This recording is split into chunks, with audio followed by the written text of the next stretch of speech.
ba? Sabi ni Lord, pagalingin mo ako. Sabi ni Lord, hindi yung sakit mong pagagalingin dapat eh. Yung alin? Yung attitude mo. Yun dapat. Kaya si Lord, mas gusto niya i-transform yung character natin kaysa sa sitwasyon natin. Maraming Kristiyano, ganyan ang buhay.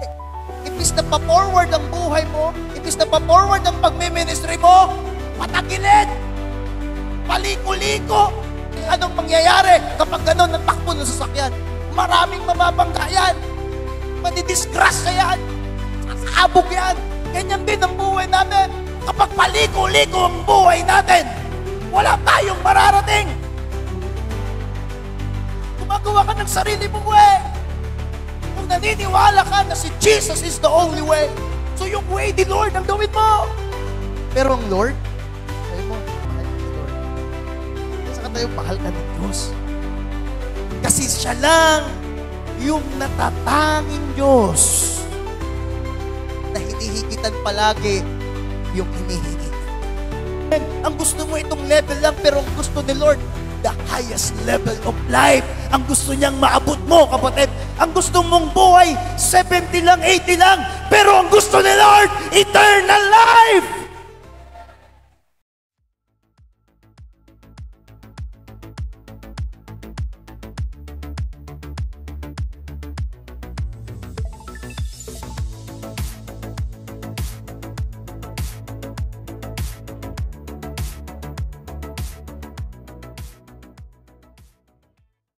Kaya punta tayo sa Word of God.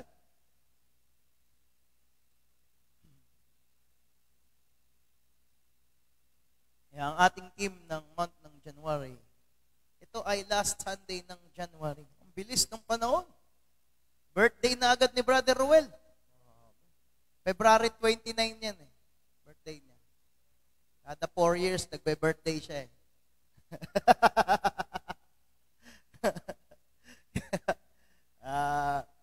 Tapos na naman ang January.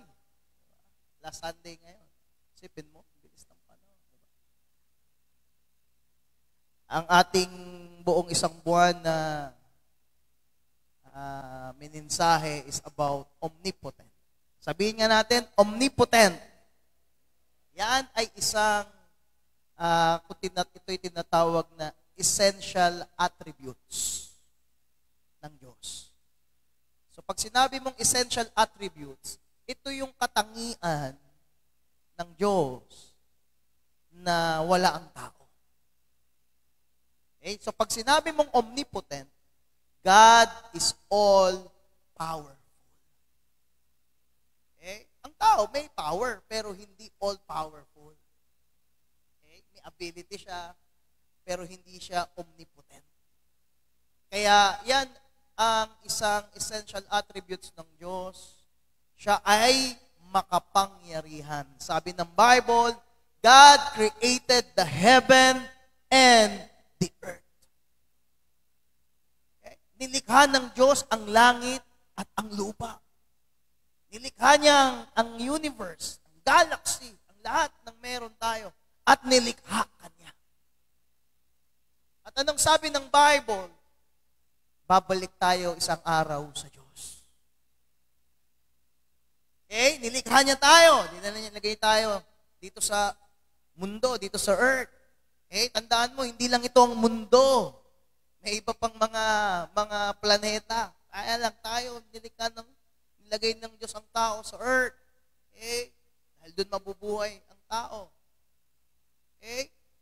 At ang sabi ng Bible, ikaw na nilikha ng Diyos, binigyan niyang buhay, babalik ka, harap ka sa Diyos. Ngayon, pagkaharap mo sa Diyos, mayroon tinatawag na final judgment. Okay? Ilagay mo sa Hebrews chapter 9. Nagkakamali. Verses 27. Or Hebrews 10:27. Nandun lang yun. 9. Alam ko 9. Okay? Pagkaharap mo sa Panginoon, okay, pag humarap tayo sa Kanya, judgment.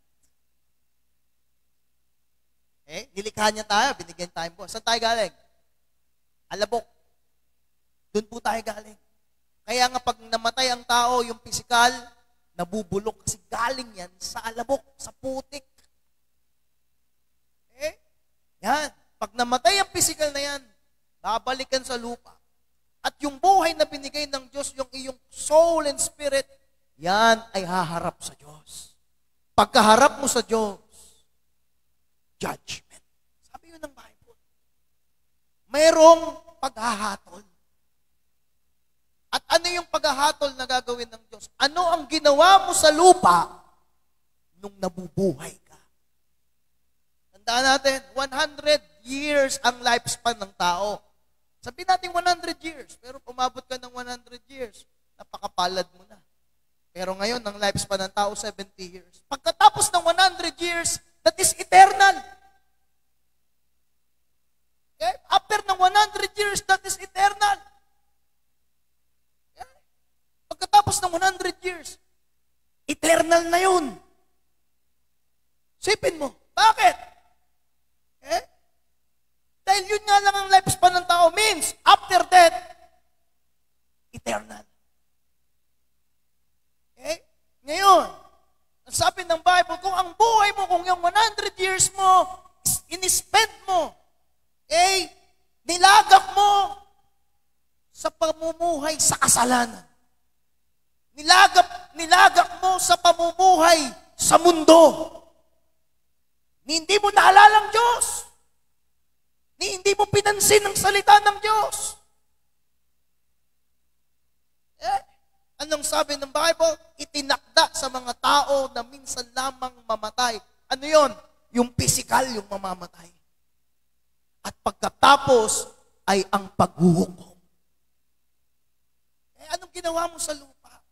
Sabi ng Bible, okay, kung expend mo ang 100 years mo sa pamumuhay ng wala sa Panginoon, after nun, kapatid, anong sabi ng Bible? Walang hanggang kamatayan ang haharapin mo. After ng 100 years, sabihin lang natin 1,000. Kasi ang isang araw sa Diyos is 1,000 years. Sabihin natin, 1,000. Sa 1,000, ilan ng 100? 10. Sa'yo yung isang 100. After ng 100, mayroon kang 900 years na haharapin. Sabi ng Bible, halimbawa lang 1,000. Mamuhay ka wala sa Panginoon kapag mamatay ka. 900 years. Kaparusahan. Pero hindi nga 900 years. Isipin mo ang 900 years kung gaano katagal yon. Pero ang sabi ng Bible, hindi 900 years pagkatapos ng 100, kundi eternal death. Walang hanggang kamatayan. Pero anong sabi ng Bible? Romans chapter 6 verse 23. Anong sabi ng Bible? Okay? Dahil sa ating mga kasalanan, ang kabayaran ng ating kasalanan ay kamatayan. Bakit ang tao namamatay? Because of sin. Because of sa ating nagawang kasalanan. Ang kasalanan nakapasok sa atin. Kaya anong kabayaran ng kasalanan? Anong penalty ng kasalanan? Death! At ayan sinasabi ng Hebreo 9. Bakit itinakda sa tao ang mamatay? Kasi may penalty siya. May penalty tayo lahat. Ang kabayaran ng kasalanan, sapagkat kamatayan ang kabayaran ng kasalanan. Anong sabi sa Hebreo 9? Itinakda sa tao ang kamatayan. Bakit? Dahil yun ay kabayaran sa kasalanan. Anong kabayaran sa kasalanan ko? Sa kasalanan mo, kamatayan. Walang hanggang kamatayan. Ngunit, itong maganda, kapatid. Sabi mo sa katabi mo, Jesus loves you.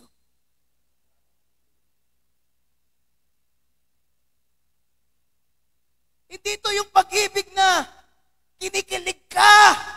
Hindi ito yung pag-ibig na lahat ng gusto mo binibigay. Ito yung pag-ibig na ibinigay niyang kanyang buhay para sa kabayaran ng iyong penalty. Ngunit ang walang bayad na kaloob ng Diyos ay buhay na walang hanggan sa pamamagitan ni Kristo Jesus na ating Panginoon. 100 years na lifespan ng tao, kung mamamatay ka, na patuloy ka namumuhay sa layo, separate sa Panginoon. That means separation from God. Iwalay ka sa Diyos. Hindi ka nagpe-pray. Hindi ka marunong mag-worship sa Diyos. Hindi ka marunong magbigay ng iyong tithes and offering sa Panginoon. Wala kang commitment. Wala kang devotion sa Word of God. May impyerno ka, kapatid. Mapapahama ka. Hindi aksidente na nandito ka ngayong gabi. Dahil gusto ng Panginoon, iligtas ka sa walang hanggang kamatayan. Kaya si Jesus ay namatay sa krus at muling nabuhay para bigyan ka ng buhay na walang hanggan. Gusto ng Panginoon, anak, tao, ano ang pangalan mo? Gusto ko yung buhay mo, yung 100 years mo. Ilagak mo yan sa kalooban. Mabuhay ka na mayroong kapayapaan. Mabuhay ka na may kaayusan. Mamuhay ka na may kabanalan. Mamuhay ka na may katuwiran. Mamuhay ka na naglilingkod sa Diyos. At pagkatapos ng 100 years na lifespan ng tao, eternal life ang ipagkakaloob ng Diyos sa atin. Sa ayaw mo't sa gusto, mamamatay ang pisikal. Bakit may church? Dahil ang church ay dinesign ni Lord para sa kaluluwa mo. Kaya huwag kang papayag na hindi ka makasimba dahil wala ka lang pamasahe. Huwag kang papayag na hindi ka makasimba kasi marami kang labahin. Kasi nag-aalaga ka ng apo. Kasi puyat ka. Kasi, di ba, hindi kasi ako morning person eh. Kalokohan yan. Dapat hindi ka morning person, dapat godly person ka. Para yan sa Panginoon. Eh lalo na kung ikaw ay may pamilya na. Kung ikaw ang sarili mo, ayaw mo mapahamak. Lalong higit kung may pamilya ka, ayaw mo mapahamak ang iyong pamilya. So anong dapat mong gawin? Anong sabi ng Bible? Sumampalataya ka kay Jesus. John chapter 3 verse 16. Gayon na lamang ang pag-ibig ng Diyos sa'yo. Kaya niya ibinigay ang kanyang bugtong na anak si Jesus. Upang ang sinumang sumampalataya ay maligtas, huwag mapahamak, bagkus magkaroon ng buhay na walang hanggan. Ang gusto ng dyablo, tumigil ka. Ang gusto ng dyablo, manlamig ka. Ang gusto ng dyablo, maging abala ka sa mundo para ilalagak mo yung buhay mo papunta sa kapahamakan. Ngayon, anong gusto ng Diyos? Kaya may church, may pastor, may mga Kristiyano, may mga anak ng Diyos para ayain ka sa church, para iligtas ka sa kamatayan at bigyan ka ng buhay. Alam mo, nabubuhay ka walang Diyos, kahit ikaw nararamdaman mo sa sarili mo. Marami nagsasabi, impyernong buhay to. Totoo yan. Ang buhay na wala sa Panginoon, impyerno. Wala ka pa sa impyerno, impyerno na. Kaya pag nag-away sa bahay, sabihin, demonyo ka! Sabihin ng babae, mas demonyo ka! Sabi ng bata, ayoko nang umuwi sa bahay namin. Bakit? Impyernong bahay namin. Dahil puro demonyo nandun. O, sasabat yung bata, demonyito ka. Pero pag nasa Panginoon ka, ayusin niya ang takbo ng buhay mo. Takbo ng pag-iisip mo.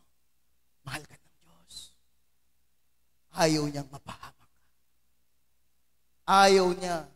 Kapatid, kaya ang Panginoon mahabang biyaya habag ng Diyos. Sabi ng Bible, binibigyan ka niya ng pagkakataon para magsisi at manumbalik sa Panginoon. Sabi mo sa katabi mo, manumbalik ka na sa Diyos. Gusto mo nga ito, Nanoy? Mainit. Okay? Kaya, doon sa mga first-timer natin, mahal ka ng Panginoon. Ano lang dapat kong gawing pastor? Ano bang requirements para matanggap kong kaligtasan? Simple lang. Anong sabi ng Ephesians chapter 2 verse 8? Yaan ay biyaya ng Diyos. Pakilagay mo yung Ephesians chapter 2 verse 8. Tignan mo, para matanggap ng isang taong kaligtasan, ang buhay na walang hanggan, hindi mo matanggap yung penalty mo? Okay? Anong sabi ng Ephesians chapter 2 verse 8? Kaya nga hindi na kasalanan ang magpapapunta sa tao sa impyerno eh. Bakit? May sagot na yung kasalanan eh. Ano na lang? Yung unbelief. Yung hindi ka sumampalataya. Anong sabi ng Ephesians chapter 2 verse 8? Sapagkat dahil sa kagandang loob ng Diyos sa'yo. Itong gawain na ito ay kagandang loob ng Diyos sa atin. Kayo ay naligtas sa pamamagitan ng pananampalataya. At ito'y kaloob ng Diyos. At hindi mula sa inyong sarili. Anong dapat mong gawin? Okay? Sumampalataya ka. Paano ako sasampalataya, pastor? Okay? Magsimba ka. Yan ang unang-unang pagpapakita ng isang tao ng kanyang pananampalataya. Masasabi mo bang may pananampalataya ka sa Diyos? Nasasugalan ka? Nasasabungan ka? Hawak mo, baraha, pero may pananampalataya ka sa Diyos? No. Ang pagpunta sa gawain, sa pag-assembly ng mga anak ng Diyos, ay pagpapakita ng iyong pananampalataya sa Panginoon at pagsuko ng iyong buhay. Sayang, hindi ko na-download yung aking video. Merong mga tao, di ba, na yung kanilang buong mukha, buong katawan, nilagyan na nila ng tato, pati yung eyeball nila. Alam mo, na born again sila, pinabura nila yung kanilang mga tato. Pinabura nila. Gumanda yung kanilang itsura. Mas masakit daw yung tanggalin yung tato mo. Pero ginawa nila yun. Dahil yun ang kalooban ng Panginoon. Nung kailangan mo matanggap mong kaligtasan, sumampalataya ka. Kaya ngayong gabi, bago ako magpatuloy, meron ba dito, taas mong iyong kanang kamay, na nais mong sumampalataya sa Panginoong Hesus? Taas mong kamay mo. Ang kaligtasan, hindi yan mo ikahiya. Tanggapin mo yan sa Panginoon. Okay, sundan mo ang panalangin na ito, nanggaling sa iyong puso. Ito ay panalangin ng pagtanggap sa Panginoon. Kasi kailangan mo ng guidelines. Okay? Pumikit tayo at sundan mo ito nang galing sa iyong puso. Kung ikaw namumuhay ka sa kasalanan, namumuhay ka, malayo ka sa Diyos, hindi mo kilala ang Diyos, sundan mo ang panalangin na ito at mahabag ang Panginoon sa iyo. Panginoong Hesus, marami pong salamat sa biyaya ng kaligtasan. Ako po ay sumasampalataya na ikaw ay namatay at muling nabuhay. Tinatanggap po kita bilang Panginoon at tagapagligtas ng aking buhay. Patawarin niyo po ako sa lahat ng aking nagawang kasalanan at namanang kasalanan. Marami pong salamat sa pangalan ni Jesus. Amen. Nais kitang ipanalangin, Panginoon, salamat po. Dalangin ko, Panginoon, sa mga first-timer. Ngayon lang sila nakapakinig ng iyong salita. Ngayon lang sila naka-attend ng gawain, ng born again na service, Panginoon. Dalangin ko po na ang mga mensahe na matanggap nila, ito ay magsilbing binhi, makapasok sa puso nila ngayong gabi, Panginoon, upang ang pananampalataya na yan, ang Word of God na yan, nahiyasik sa kanila ngayong gabi, hallelujah, ang magdala sa kanila sa iyong kalooban. At anuman ang stronghold ng dyablo sa buhay nila, Lord, hinugasan mo sila ng iyong banal na dugo. Kung paano mo kami hinugasan ng iyong banal na dugo, Panginoon, pinatawad sa aming mga kasalanan. Binigyan ng bagong buhay, bagong kapanganakan, Panginoon, bagong umpisa. Iparanas mo din po yan sa kanila. Kung meron man ngayon na sa trouble, anuman ang kanilang kalagayan, kayo po ang magbigay ng kasagutan. Marami pong salamat sa pangalan ni Jesus. Amen. Congratulations. Ngayon, anong gagawin mo? Sa pagtanggap mo, anong unang gagawin mo? Ulitin ko, palagi ka magsimba. Yun lang. Hindi mo kailangan magbasa agad ng 66 books. at magkabisa ng mga doktrina. Gawin mo lang, present ka sa simbahan. At isang araw, kapatid, lalago ka. Diba? Yung dating mahilig magganto, ngayon, pupurihin mo ng Diyos sa buhay mo. Amen? Yan ay totoo. Makapangyarihan ng Panginoon. Kaya He is omnipotent God. So, ang mensahe ko ngayong gabi, transformational power of God. At alam mo ba saan ginagamit ng Diyos ang kanyang pagiging powerful? Alam mo, mapalad tayo. Bakit? Kasi hindi ginagamit ng Diyos ang kanyang pagiging all-powerful para hatulan tayo.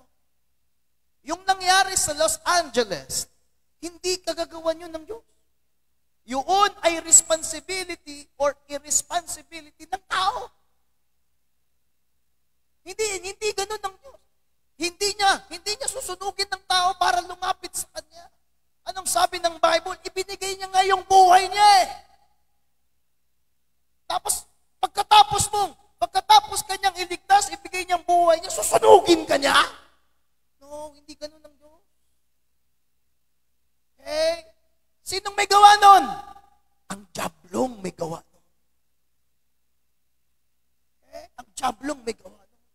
Kaya kapag ang buhay natin wala sa Panginoon, anong sabi ng John chapter 10 verse 10, naparito ang diablo ang masama para manira, magwasak at pumatay. Ngunit naparito si Jesus, naparito ang Panginoon para bigyan tayo ng masaganang buhay. Naparito si Jesus.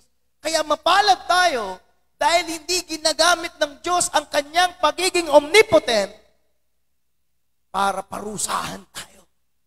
Ginamit ng Panginoong Diyos ang kanyang pagiging all-powerful to transform our life. To transform nations. To transform, hallelujah, ang mga leader ng mga bansa. Mabagong buhay natin. Ginamit ni Jesus Christ ang kanyang kapangyarihan para pagalingin tayo sa ating mga karamdaman. Kung ikaw ay may karamdaman, anong sabi ng doktor? Wala kaming kakayahang pagalingin ang karamdaman ng isang tao. Ang tangi lang naming magagawa ay tulungan sila gumaling. Pero kung mababasa mo, alam mo, grabing kabuti ng Diyos. Bakit? Lahat ng klase ng prutas na ginawa ng Diyos ay para sa tao. For example, di ba? Kapag kumakain ka nung mga kagaya ng mansanas, di ba? Kapag ikaw ay obese, kapag ikaw ay overweight, ang mansanas ay nagpapabawas ng timbang. Ang abukado, okay? O kung gusto mong kuminis, kakain ka ng ganun ng mga klase ng mga prutas. Ang problema, ang tao, imbis na prutas, milk tea.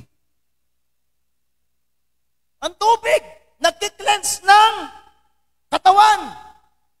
Pero ano gusto ng tao? Alak. Soft drinks.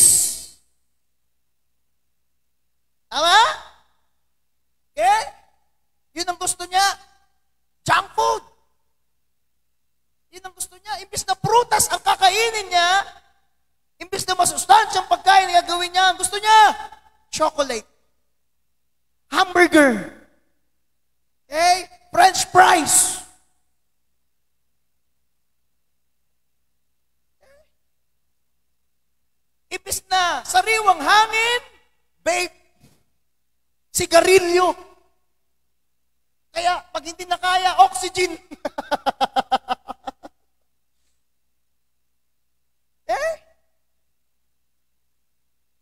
Imbis na masinaga ng araw ang ginawa tao, aircon.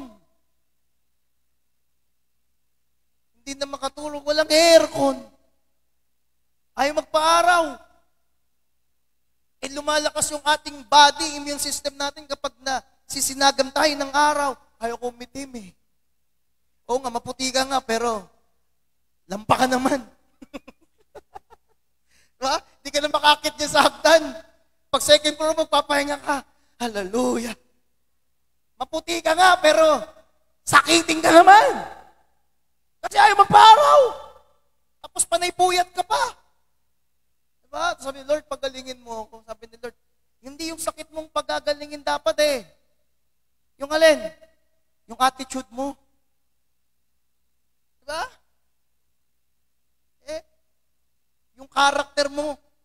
Wala kang discipline. Yun dapat. Kaya si Lord, mas gusto niya i-transform yung karakter natin kaysa sa sitwasyon natin. Kasi bakit? Kapag tayo nakakaranas tayo ng kahirapan, may natututunan tayo. Kung pagpalain niya din tayo, may natututunan din tayo. Ngayon, mas interesado si Lord na kaysa baguhin yung sitwasyon mo, mas gusto niya, interesado siyang baguhin, i-transform ang iyong character, ang iyong attitude. Amen. Kasi magalingan tayo sa umpisa. Ikaw yung klase ng tao na palaging kinakausap. Mabuti pa yung, nakakita ko sa Facebook, yung Shih Tzu na parang tao maglakad eh. Yeah? Minsan pagkausap mo sila, mas maganda pagkausap eh. Sinabi mong no! Takbo na yan, hindi na talaga. Pero sabi mo sa disciple, no! Yes, sa kanya. Hindi natututo, hindi nagmamature. Alam mo, kung sa gawain, sa salita ng Diyos, sa paglilingkod sa Panginoon, hindi ka natututo, mas lalong hindi ka matututo sa mundo. Kung ang kalooban ng Diyos di mo matutunan, mahirap mo rin matutunan yan sa mundo. Pero kung natututo ka sa Panginoon, pagpapalain ka ng Diyos, nabubuhay ka. Naintindihan natin, mabuti na lang na ang Panginoon, ginagamit niya ang kanyang kapangyarihan to transform our life. Pag sinabi mong transformation, a change in position or direction, saan ka ba papunta? So yun sa katabi mo, saan ka ba papunta? Alam nga naman, nandito ka naka-direction, eto, yan yung position mo, yan yung direction mo, tapos pag ganun ka, hindi, punta ako dun eh. Tawag sa'yo dun, may kaibigan ako niyan, dahil sa kanyang pagiging drug addict, naapektuhan yung paglalakad niya. Bago siya makapunta, hindi siya kasi makalakad ng straight eh. Bago siya makapunta dyan, so shortcut muna siya. Ganun. Sabi ko, pre, bakit ganyan yung lakad mo? Sabi, yan ka na naman, nambubuli ka na naman. Kaya, ang hirap siya kakampi sa basketball. Kasi hindi siya pwedeng mag-screen. Palayo! Yes, mag-referee ka na lang. Kaya kapag siya mag-referee, nakaganon. Maraming Kristiyano, ganyan ang buhay. Imbis na pa-forward ang buhay mo, imbis na pa-forward ang pagme-ministry mo, patagilid! Paliko-liko! Isipin mo, di ba meron kang Lamborghini na sasakyan na worth na sa 20 to 30 million. Napakaganda, color blue. Okay? Luxury car. Tapos, pag tumakbo, liko-liko. Galong-galong. Gusto mo ba yun? Ha? Lamborghini nga, Ferrari, pero ang takbo pa, galong-galong. Ano iisipin mo pag ganun yung takbo? Diba? Lasing siguro yung driver. O baka sira yung kotse. Ganun din sa buhay natin. Kahit papagandahin mong yung lagayan ng kaluluwa mo na yan. Kahit ano pang paggawa mo para umangat, gumandang buhay ng pisikal na ito. Kapatid, kung wala ka sa tamang, kung paliko-likong buhay mo, paliko-liko ang decision mo sa buhay, wala kang decision making sa buhay, wala kang matinong plano sa buhay mo, paliko-likong buhay mo, wala kang papututunguhan. Wala kang mararating. Anong mangyayari kapag ganon ang takbo ng sasakyan? Maraming mababangga yan. Madidisgrasya yan. Sasabog yan. Ganyan din ang buhay natin. Kapag paliko-liko ang buhay natin, wala tayong mararating. Kaya nung sabi ni Jesus sa John 14:6, I am the way, the truth, and the life. Siya lang ang nag-iisang way natin para ba tayo ay mayroong mapuntahan, may maganda tayong kinabukasan. So kung pakilagay mo yan, John 14:6, kung tayo sumasampalataya na si Jesus ang tanging daan, siya ang only way, huwag ka nang magpunta pa sa kung anong way. Kaya nung sabi ng Bible, let the Holy Spirit change the way you think. Kasi ang buhay ang isip natin, paliko-liko. Sa katabi mo, paliko-liko isip mo.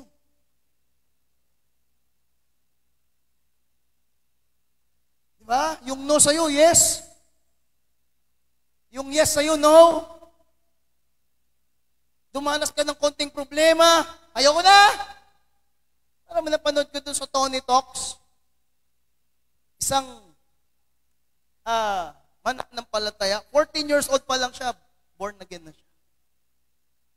Pero dumating yung time, nandun yung mga kaibigan niya sa bahay nila, mga kapatid niya, wala yung parents nila, mga kuya niya. Pinasok sila ng 7 magnanakaw sa bahay nila. At alam mo ang ginawa? Mga usher, meron bang mga usher? Sampalin mo yung nakikipagkwentuhan.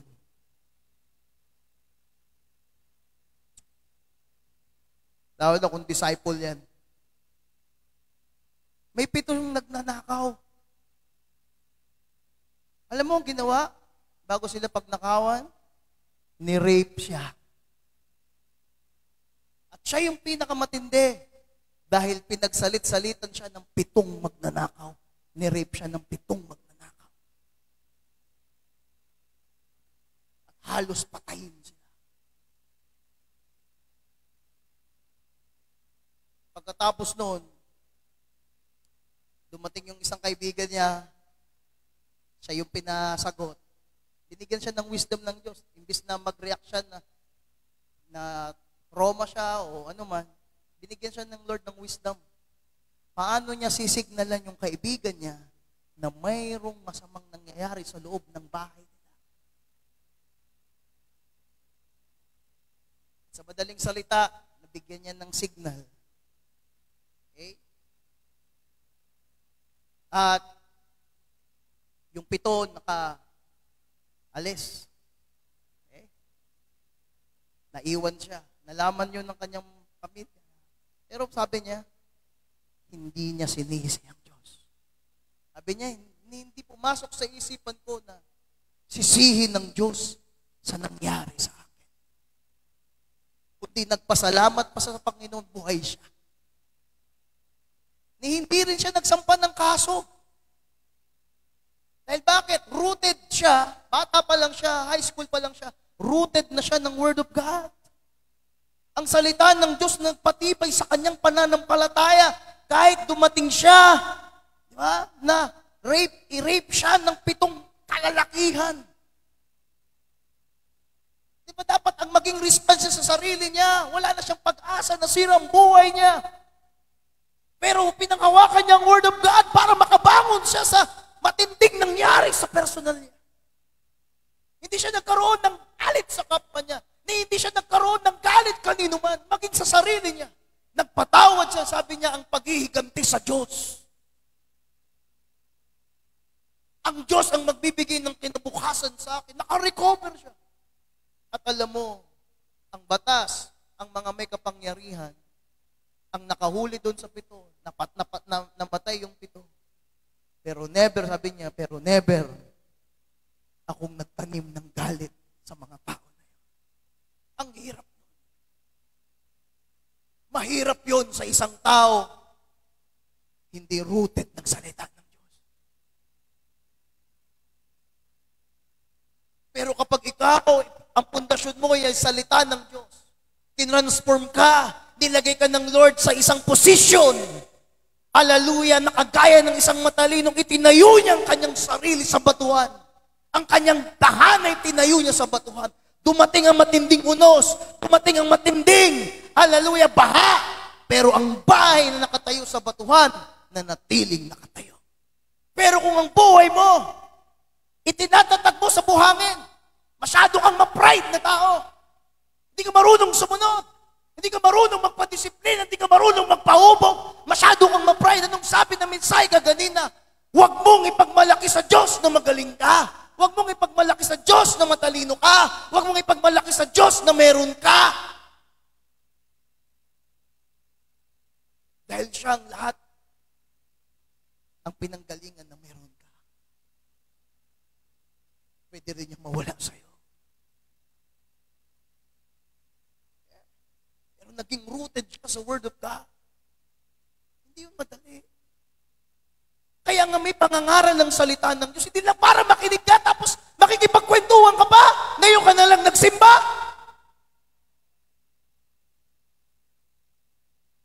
Di ba? Yung iba, ngayon lang magsisimba ako. Magsimba ako ngayon kasi bagong taon eh. Bago man lang magtapos ng 2025, at least nakasimba ako ng isa. Birthday mo pa. Happy birthday. Pagdating mo dito, tutulugan mo lang. Makipagkwentuhan ka lang. Kaya konting may problema ka lang sa school, apektado na agad ministry mo. Magkaroon ng problema sa pamilya mo, apektado na agad pananampalataya mo. Kasi sa buhanginan mo, tinatayong pananampalataya mo. Ang pananampalataya mo wala kay Jesus. Ang faith mo nasa circumstances. Kaya nga gusto ni Lord to transform your position, transform your direction. Huwag mong gawin sa iyong sariling kakayahan. Kung kami nagpastor, sasabihin namin, tsaka na kami magpapastor kapag established na kami. Tsaka na lang kami magpapastor kapag matured na kami. Kailan pa yon? Kailan ka makikita ng milyon bago ka magka-church? Lumipat tayo sa lugar na ito, kapatid. Wala kaming millions. Pero meron kaming pananampalataya. Meron kaming omnipotent God. Hindi ako naghintay ng millions para magkaroon ng church. Hindi ko yan gagawin sa sarili kong paraan. Dahil isa lang ang way, si Jesus. Kaya kung ikaw ay pastor, naghihintay ka na merong milyonaryo, okay, ka na maging customer, na gagamitin kamo para pagpalain yung business mo, para pagpalain yung trabaho mo, para magkaroon ka ng income malaking at saka magkaroon ng church, kalokohan niya. Dahil hindi ibibuild ng Diyos ang kanyang church sa pera natin. Ibibuild ng Diyos ang kanyang church sa pananampalataya na meron tayo. At doon sa kagustuhan natin sumunod sa kalooban ng Diyos. Gumagawa ka ng sarili mong way. Kung naniniwala ka na si Jesus is the only way, so yung way ni Lord ang gawin mo. Natapos na lang ang nakaraang taon, pero walang nagbabago, walang nangyayari. Sa buhay mo, sa paglilingkod mo, sa pananampalataya mo. Hanggang ngayon, lulubog lilitaw ka pa din. Wala kang paninindigan sa iyong pananampalataya. Kailangan kabataan ka pa lang. Rooted ka na ng Word of God. Nagpapaganda ka ng record sa tao. Nagpapaganda ka ng record sa mga mayayaman na amo mo. Pero pangit ang record mo sa iyong Diyos. Ito na ang panahon, kapatid, para bumangon ka, mag-isip ka. Wake up! Lalo na sa inyo, mga nagpapastor! Paano kayo makaka-establish ng inyong gawain? Hindi kayo matapat sa mga pagdalo sa gawain ng Diyos. May sarili kayong pamamaraan.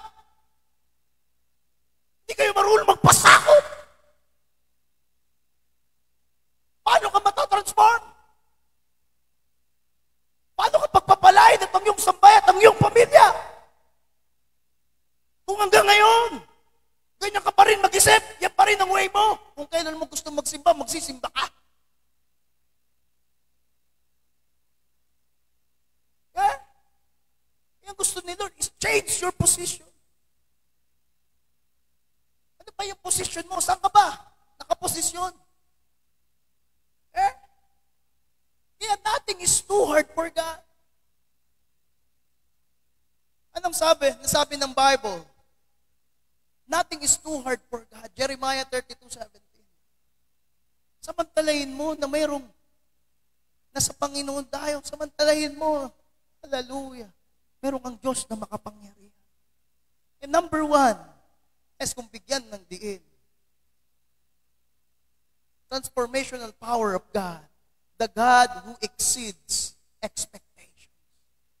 Ang Diyos na naghihigit sa ating mga inaasahan. Yan ang Diyos na ating makapangyarihan. Alam mo, sa buhay natin, maraming bagay sa buhay natin, naniniwala tayo na isang araw, yung pangarap ko, mangyari. Nagwi-wish tayo. Isang araw, yung pangarap ko, yung dreams ko, mangyari. Okay? Yung problema ko, maayos. Okay? At masaya tayo kapag yung dreams natin, yung problems natin, ay naaayos at naaabot sa sarili nating paraan. Masaya ka. Okay? But sometimes, what we have in mind is not God's best. Meron tayong mga dreams na gusto nating maabot, mangyari. Meron tayong mga problema na gusto nating matapos. Kaya gumagawa tayo sa sarili nating kaparaanan. Pero alam mo, sabi diyan, kapatid, sometimes, what we have in your mind, anong meron sa isip mo, is not God's best.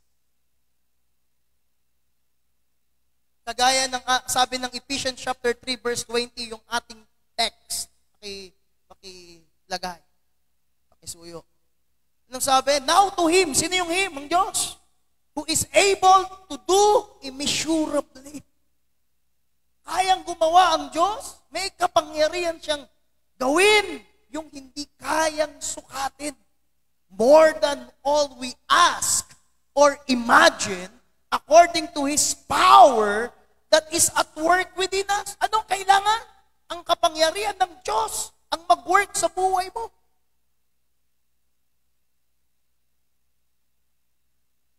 Eh? Kaya yung nasa isip mo, hindi yan yung God's best. Yung nakikita mo, hindi yan yung God's best. Sabi mo sa katabi mo, yung nasa isip mo, hindi yan ang God's best. Kasi kung minsan, yung inakala nating good idea, the end of the day, bad idea. Yeah? Ako, nagdadrive ako. Sasakyan ako. Minsan nag-isip ka, para makaiwas ka traffic, shortcut ka. Pero pambihira. Kung kailan ka sumortcut, doon na long cut. Doon nagka-aberya. Paano pala? Nagkaisa kayo. Na doon kayo lahat sa shortcut. Di ba? Kala mo, good idea. Sisihin mo pa si Waze. O talaga, Waze ka talaga. Ano mo yun? Okay? We think ordinary. Eh? Alam mo na sa isip natin, ordinary lang. Okay lang. Eh? Second hand. Surplus. We think ordinary. Nag-iisip tayo, pangkaraniwan lang. Pero tingnan mo, but God thinks extraordinary. Nag-iisip tayo para sa sarili natin, ordinary. Pero ang iniisip ng Diyos para sa'yo, extraordinary. We think, di ba, let me have enough to get by. Isip natin, okay na yung makaraos. Okay na yung makakain 3 beses ng araw. Pero anong nasa isip ng Diyos? God thinks abundance sa iyong buhay. Kung nag-iisip ka lang, okay na makakain 3 beses ng araw. May baon yung anak na 25, okay na yan. Pero alam mong iniisip ng Diyos, He exceeds your expectation. Gusto niya bigyan ka ng kasaganahan. We think, let me manage my addiction. Mamamanage ko naman itong addiction ko, mamamanage ko naman itong telenovela ko, mamamanage ko naman itong, no. But ang gusto ni Lord, God thinks freedom. Lumaya ka dyan sa addiction mo, Saan ka man adik? Saan, ano man ang iyong kinahuhumalingan na gawain? Kung adik ka sa Mobile Legend, gusto ni Lord, He thinks freedom sa pagiging adik sa mobile games. Kung ikaw ay adik sa mga party-party, sa mga lakwatsa, ang gusto ni Lord, lumaya ka dyan. Kasi spirito yan eh. Diba? Kaya, we are asking for the possible when God wants to do impossible. Okay lang sa atin yung karaniwan. Pero ang gustong gawin ng Diyos sa buhay mo, supernatural.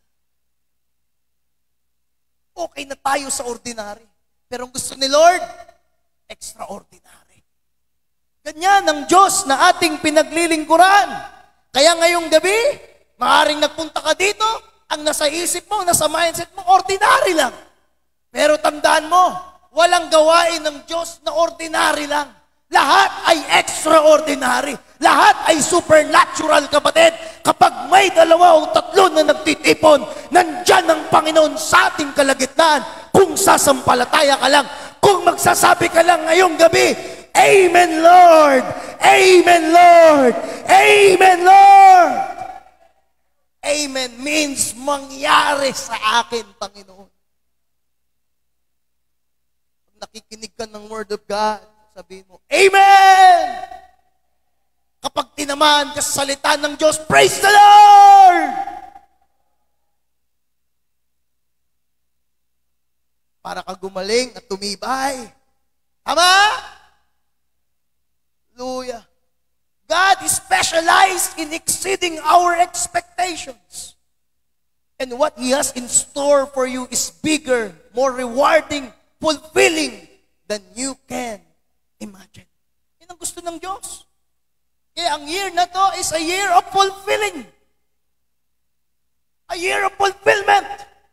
A year of maturity.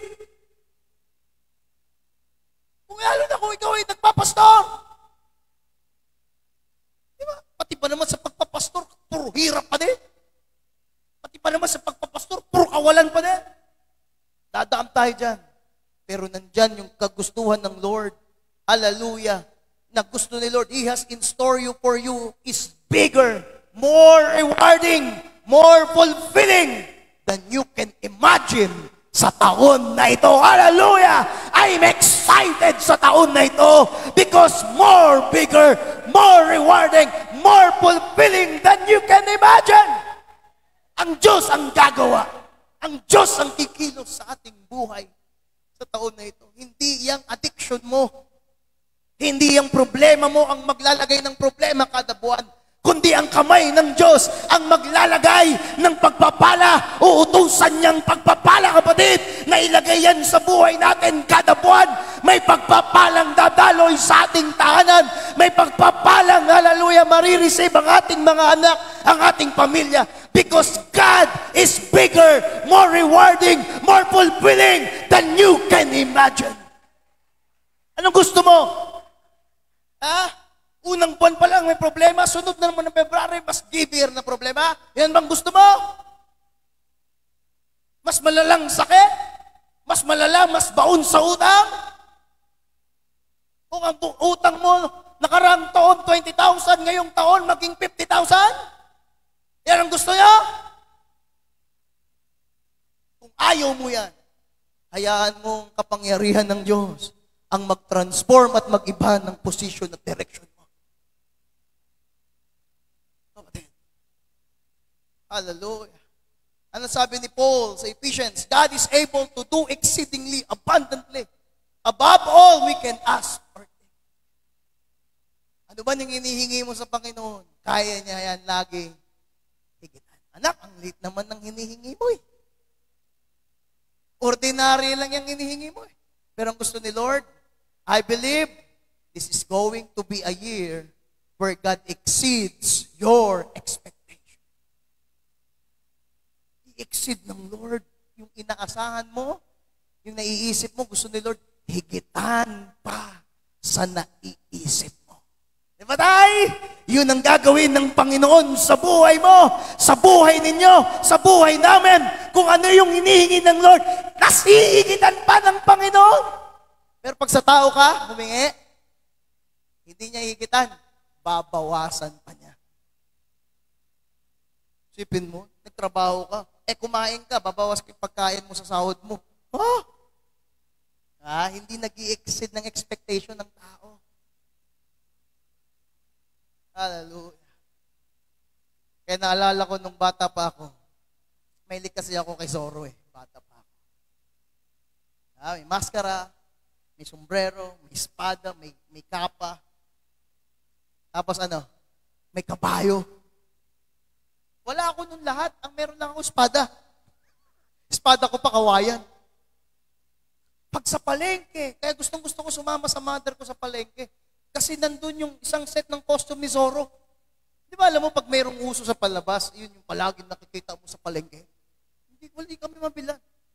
So, bata ka pa Siyempre, mag-iiyak ka. Sabi ng father ko sa akin, sige, bibili tayong kabayo. Tuwang-tuwa ko.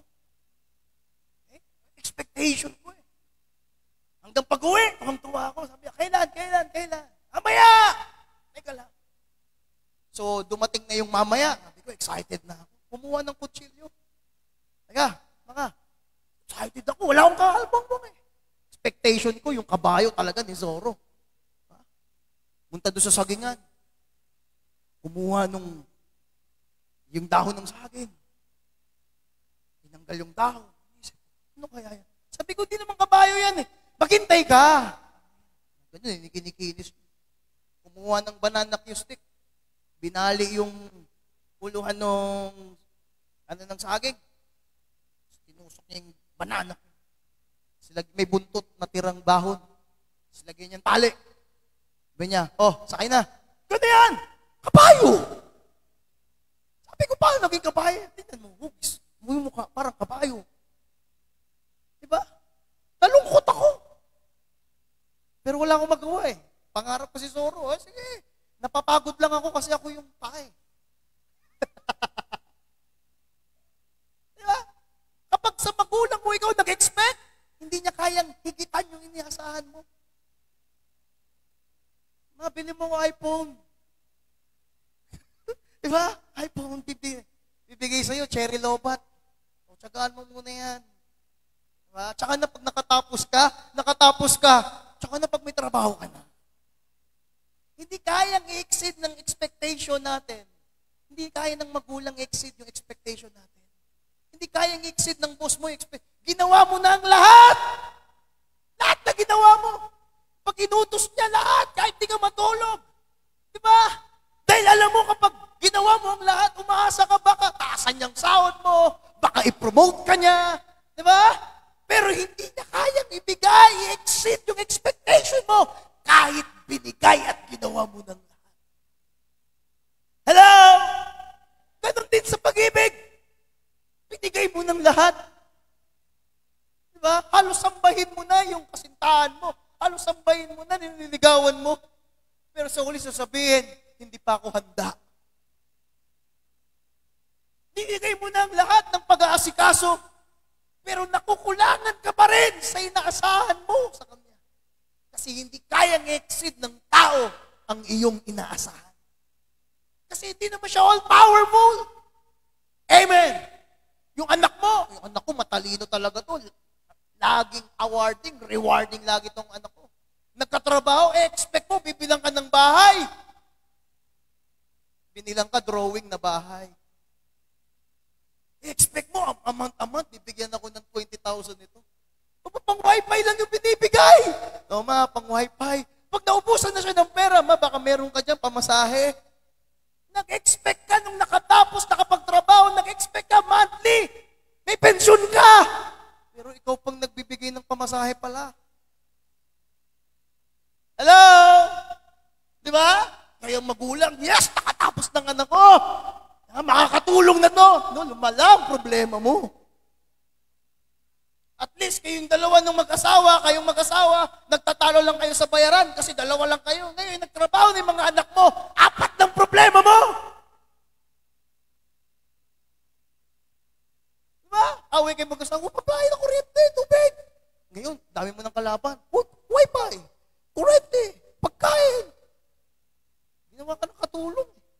Nagbigay ng 500 pang isang buwan. Alam mo, palayasin mo na. Sabi mo, mangupahan ka sa labas. 500? Tapos pagkagising mo, ano ulam? Diba? Nagbigay ka ng 500 kasi ina-expect mo. Lechon yahain sa'yo. Lechon manok. Yung tigpipiso. Oh.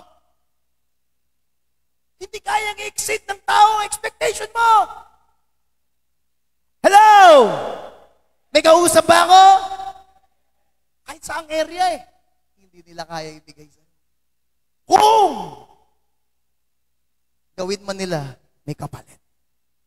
Pero ang Lord, sabi mo, mahal ka ni Lord. So isa ka tayo, mahal ka ng Diyos. Kasi siya lang yung natatanging Diyos na hinihigitan palagi yung hinihingi natin. Siya lang yung nag-i-exceed ng expectation sa atin. Amen. Ang gusto mo itong level lang, pero ang gusto ni Lord, the highest level of life. Ang gusto niyang maabot mo, kapatid. Ang gusto mong buhay, 70 lang, 80 lang. Pero ang gusto ni Lord, eternal life. Hallelujah! Isipin mo yun. Tingin mo sa sarili mo, wala kang kwenta, wala kang halaga. Pero sa Panginoon, binayaran ka niya ng buhay niya. Binili ka niya. Isipin mo. Hallelujah. Kaya specialize ng Diyos ang exceed ng ating expectation. Okay? Kaya sabi diyan, He's not going to do what you're asking for. He is going to exceed it. He's going to open doors you never dream would open. Tignan mo, ganito kakatindi ang Lord. Ephesians chapter 3. Kapatid, hallelujah. Anong gagawin? Hindi niya gagawin yung gusto mo lang.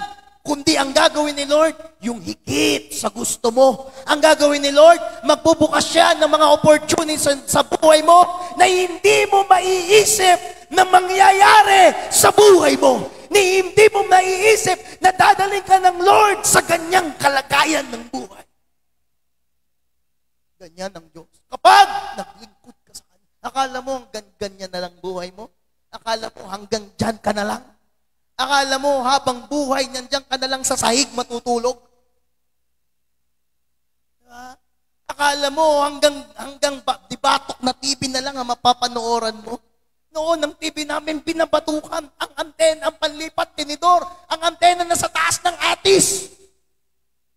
Kung nandun ka sa panahon na yon, akala mo gano'n na lang yan. May tao naman, pero gano'n, nawawala yung picture. Nung nagkaroon kami ng TV, first time namin magkaroon ng TV, may wifi, smart TV, alam mo, umiyak ako. Isa nang, parang, ang OM, hindi, sa akin hindi. Bakit ako umiyak? Kasi na-experience ko yung TV na dibatok eh. Ngayon, kukumand mo lang. Kaya lang kailangan tama yung, pronunciation mo. Diba? Channel 7. So, Channel 7. Kaya mo lumad eh. Kinukumand mo lang. Diba? Isang lipat mo lang. Noon, yung Lion King, hindi namin mapanood yan kasi bakit? Walang pambili yung magulang namin ng VHS, ng VCD. Wala rin yung TV, hindi rin pwede lagyan ng VCD. Pero salamat sa Panginoon. Diba? Ma-appreciate mo ang kabutihan ng Diyos. Salamat. Yung kaibigan ko may PlayStation, mayaman kasi yung kaibigan kasi sa subdivision kami. Ha? Ay, mga classmate ko, sabi ko, saan ka nakatira artikulo? Sa Centerville Subdivision. Oh, mayaman ka pala. Ay ko, yes. Sama sila ngayon. Eh, sabi ko dun sa driver, dito mo daan sa street na to. Kasi dun sa street na yon, matatakpan yung bahay namin nung mansion. Ha? Hindi, doon kami tumigil. Okay na po dito. Tingin mo ka.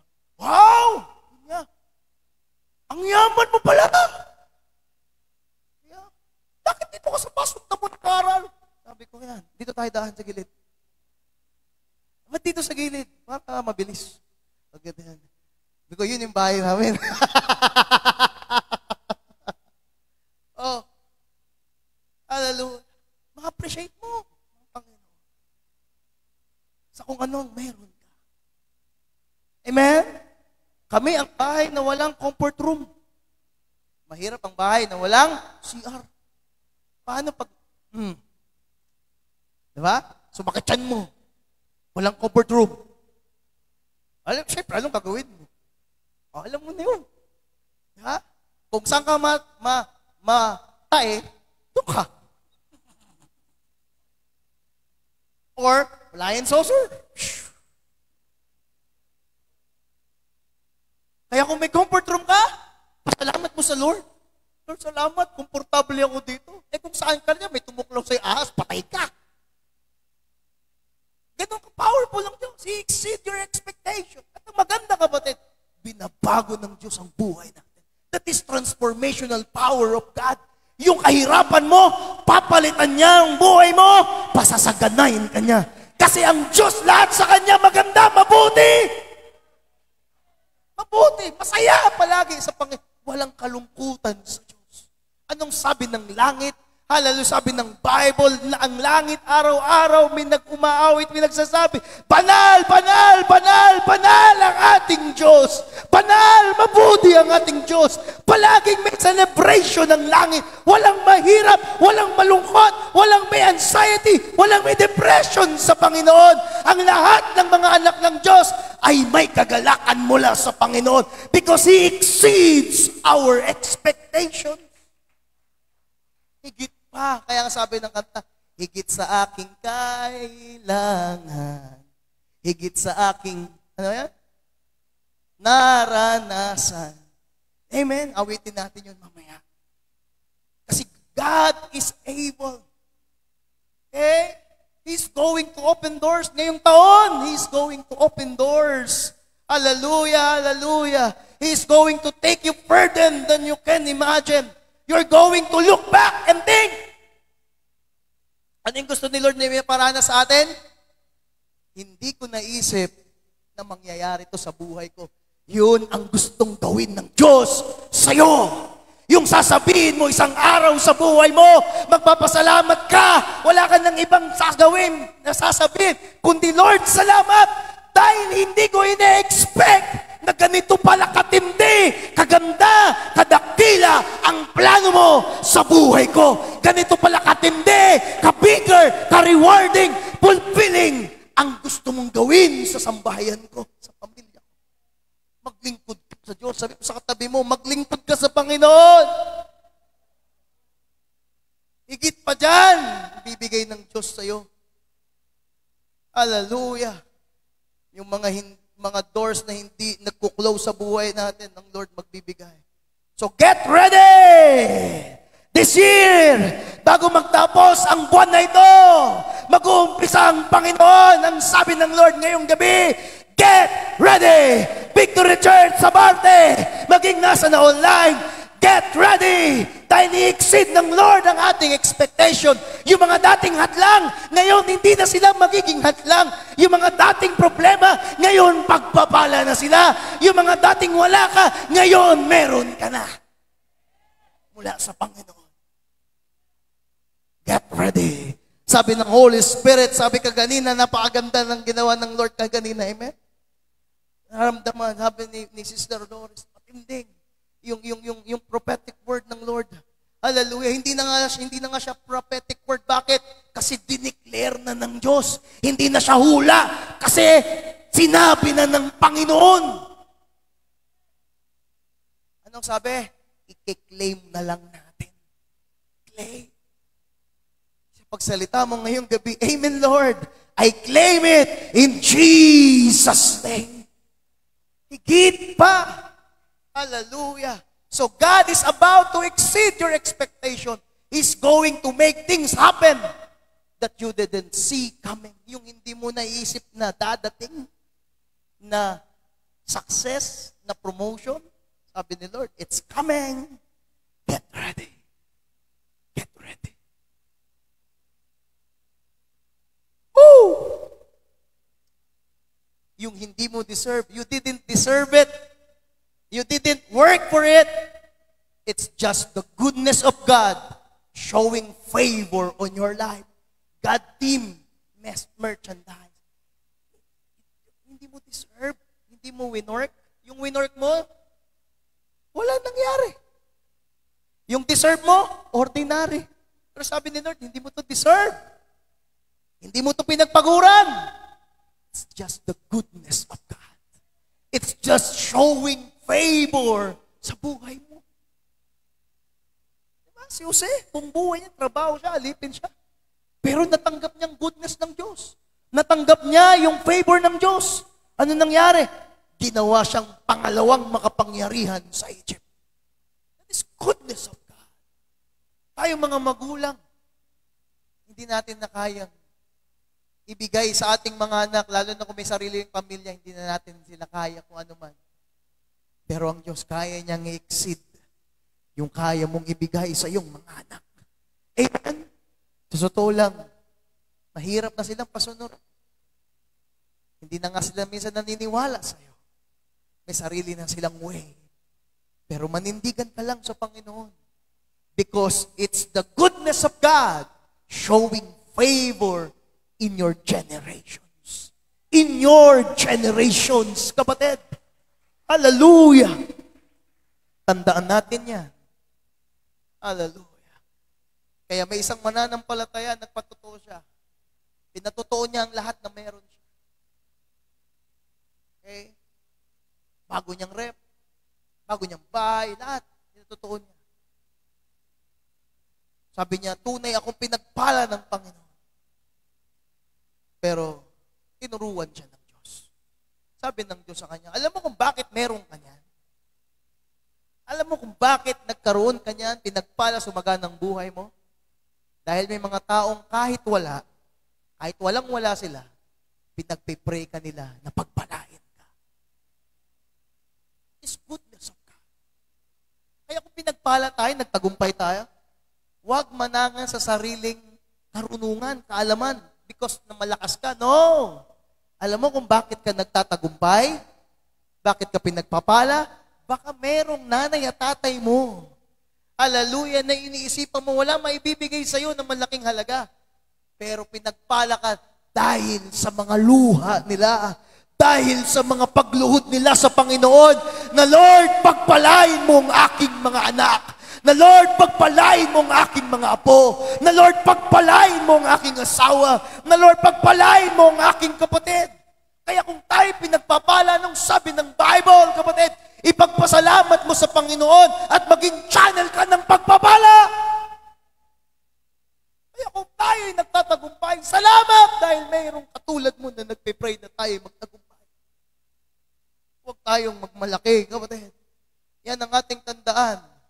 Hallelujah. Kagaya sa Acts chapter 3, meron tong lumpo sa temple.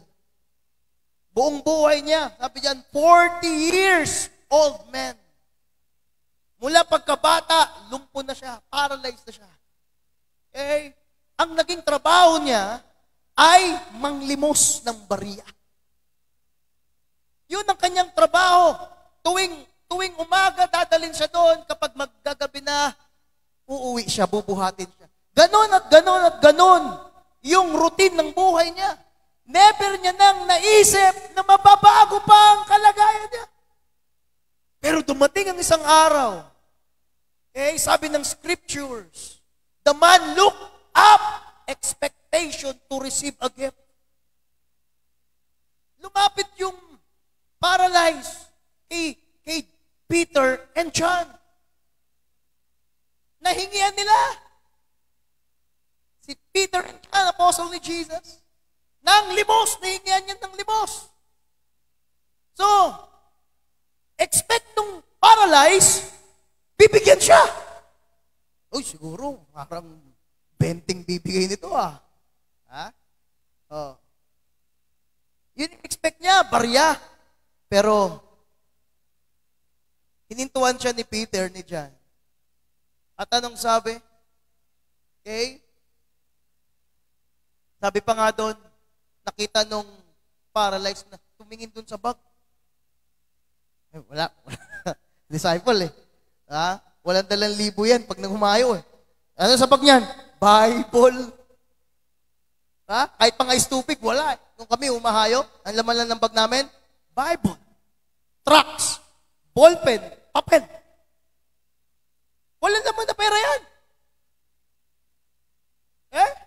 Ganun din sila. So nag-expect siya ng coins. Pero ang sabi ni Peter, I don't have any silver or gold for you. Wala akong mabibigay sa'yo na coins. But, I have something better. Sabi niya, pero meron akong masigit dyan, so hinihingi mo.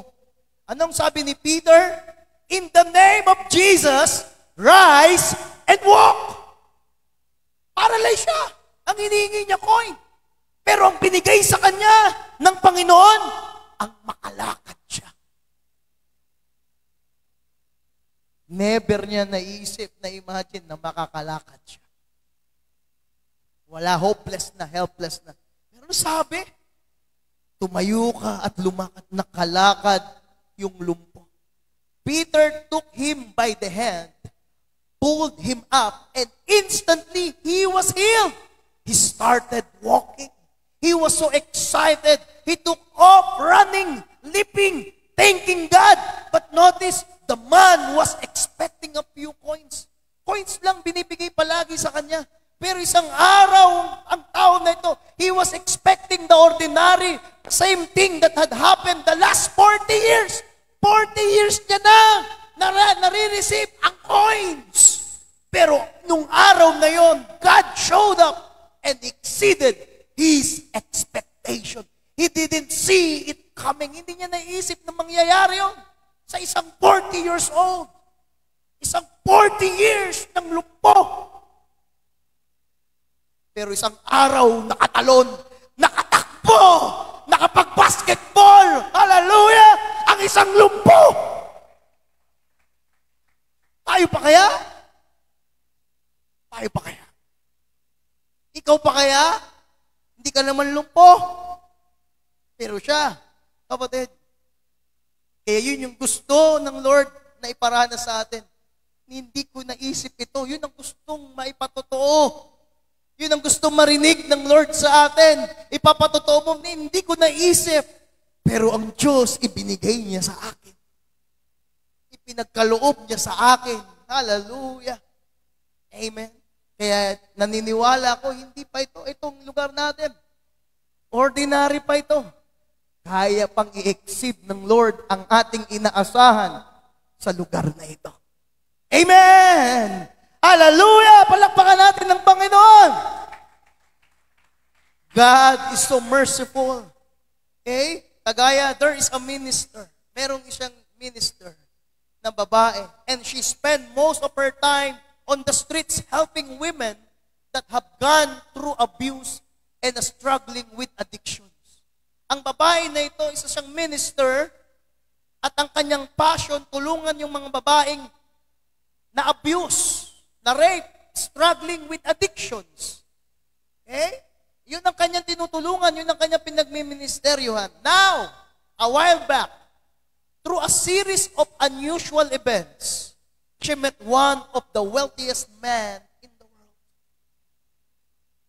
Okay? Hindi niya inaasahan na sa kanyang pagme-ministry, may mga event na na-encounter niya, hindi niya alam. Na-encounter niya ang isa sa pinakamayamang tao sa mundo. At sinabi ng mayaman na ito kung ano ang ginagawa niya para mabuhay. He asked what she did for a living. Tinanong siya ng wealthiest man in the world. So, she explained how she helps women in crisis. He said, that's amazing. Kinuwento niya, tinutulungan ko yung mga babaeng na abuse, struggle sa addiction. At alam mo, sabi mayaman sa kanya, milyonaryo, billionaire, maganda yan, amazing. Sabi niya, I want to support you. Okay? Sabi ng wealthiest man, gusto kitang supportahan. Diyan sa ministry mo. Okay?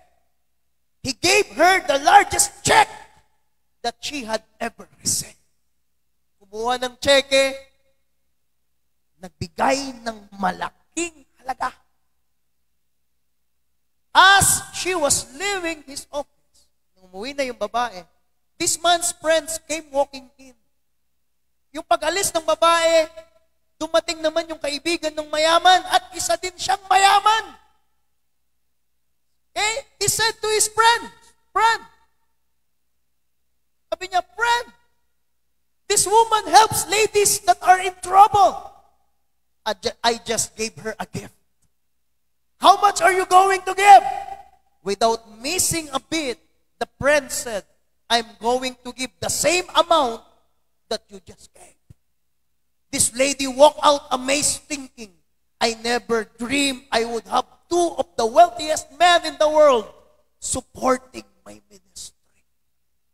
Sabi niya, hindi ko inaisip kailanman na ang dalawang pinakamayaman sa mundo magsosupport sa ministry ko. Kaya mga kapatid, ano lang dapat mong gawin? Mga pastor, ano lang dapat mong gawin? Huwag mundong bulin mo, huwag kakapiranggot nakita mga bulin mo. Paglingkuran mo ang Diyos ng buong buhay mo.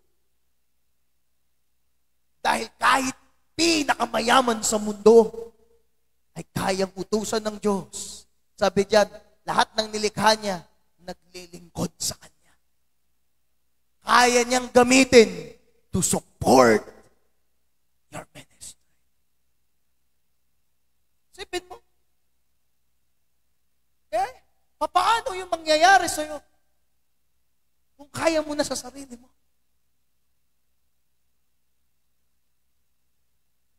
Ang Diyos, gagawa ang kikilos. What was that? God doing more than she could ask or think. Binigay sa kanya ng Lord yung higit. Di ba? Yung pinagtatrabahuan mo ng isang taon, kaya niyang ibigay. Yung kita mo ng isang taon, kaya niyang ibigay nung wala pang isang oras sa'yo. Hello? Yung income mo ng isang taon, kaya niyang ibigay, kahit isang tao lang magbigay. Kaya lang ang problema, yung laman ng puso natin. Sa ibang tao tayo palagi nag-e-expect. Palagi tayong nag-e-expect doon sa kung ano yung ginagawa natin. Pero hindi tayo nag-e-expect sa Diyos. He can exceed your expectation. Okay? Kaya namangha siya. Hallelujah. Tama? Doon, nabanggit din kaganina. Ni Sister Doris. Okay, ni Moses. Diba? Yung babae na Sunamita. Okay? Na gumawa lang siya ng mabuti doon kay Propeta Elisha. Baog siya, wala siyang anak. Pero anong ginawa? Binigyan siya ng Diyos ng anak. Kaya anuman ang iyong inaasahan, kapatid, ngayong gabi sa iyong buhay, kayang kumilos ng Panginoon. Isang pagkilos na sabi nga, one word, one touch from you, things change. Amen? Palakpakan natin si Jesus. Hallelujah. Kaya this year, God is going to do more than you've asked. You've been faithful. You've honored Him.